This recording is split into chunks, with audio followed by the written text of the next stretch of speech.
Hey everybody, welcome to Most Imaginative Bartender.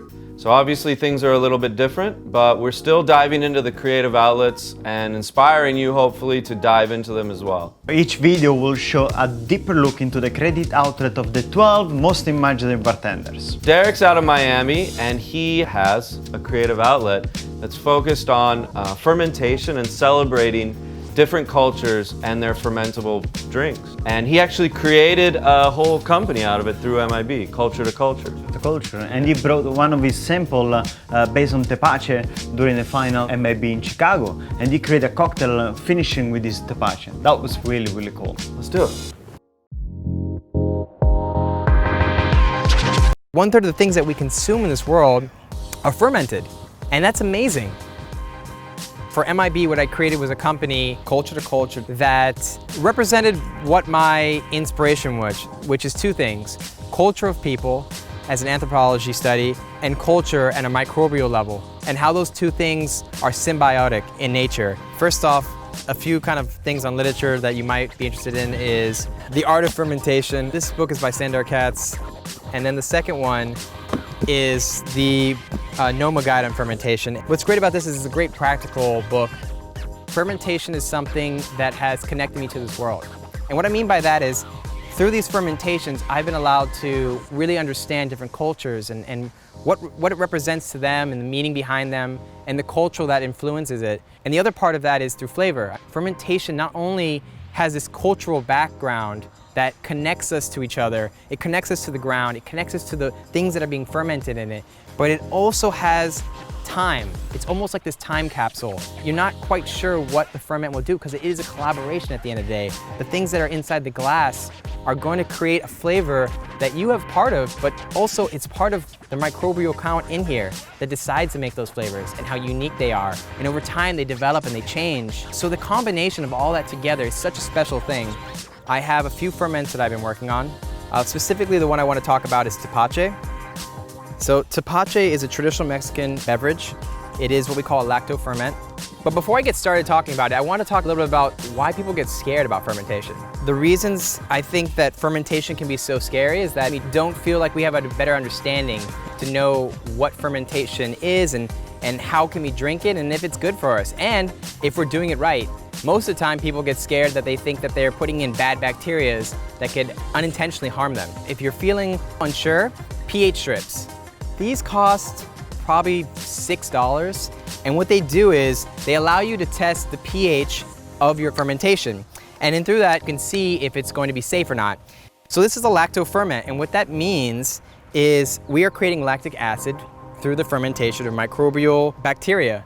And what's really interesting about this is that lactobacteria is also found actually on your skin. It's found everywhere. And it really can sound kind of strange, but it's a part of who we are. In fact, our bacteria in our gut outnumbers our own DNA 10 to 1, which I think is such a fascinating thing. It's a part of our own survival, how we break things down, plant-based things that we wouldn't be able to necessarily be able to digest without that type of bacteria. Those microorganisms not only are beneficial to us into breaking things down, but they also keep us healthy. They keep us from inflammation, diseases, things like that. Obviously, they're not a cure-all thing, but there's something that should be balanced in your life. And not only is that so important, but the connection and the deep ancestral roots that are behind it are such a pivotal moment in our culture, because this is really, when we started fermenting, is really the time that allowed us to become nomadic and start to really expand from that and create our cultures. So other than tepache, and we have juniper, which is shmerka, there's also the sustainability route to it. And this is a great example of the sustainability. This is sangria, and as a bartender, one of the things that I guess concern me the most is waste. So what we have here is our different types of citruses. I have pineapple, lemon, lime, cucumber, orange, green apple. And what I do is I actually take those old juices and I put them into a fermenter, larger one of these, and I'm using a double boiler basically for bubble, and I'm adding honey to it, about 20% to honey. And what I do is I'm fermenting that for about almost 3 weeks. So after I ferment it, I let it age for about 3 to 4 months. And this is what makes me so excited about fermentation. Because yeah, fermentation is good for you. It breaks down, it makes vitamins, it has ancestral roots, it creates this cultural that's profound. But at the end of the day, the most important thing to me is what's in the glass and how it tastes. All that other stuff is meaningful and makes it more special to me, but it's gotta taste great. And this is such a great example of it because you have things that I would have thrown away that I could now create into something that can be argued is even better than the original product. Toast to that, guys. Cheers. That was great, eh? That was amazing, man. Isn't it so interesting to see how can you create a new beverage out of things that you're ready to throw away? It's so amazing to see how your passion can actually become reality and transform it in your everyday job, right? Which is bartending. Talk about imagination and creativity. I mean, juniper soda, whatever it is that inspires you. Hopefully you walk away, you think, I want to try fermentation. I definitely am inspired by thinking about the juices that I threw out for 15 years of bartending and how much of that sangria I could have made, saving that and making something cool. So hopefully this gives you some ideas and hopefully this stirs a little creativity in you.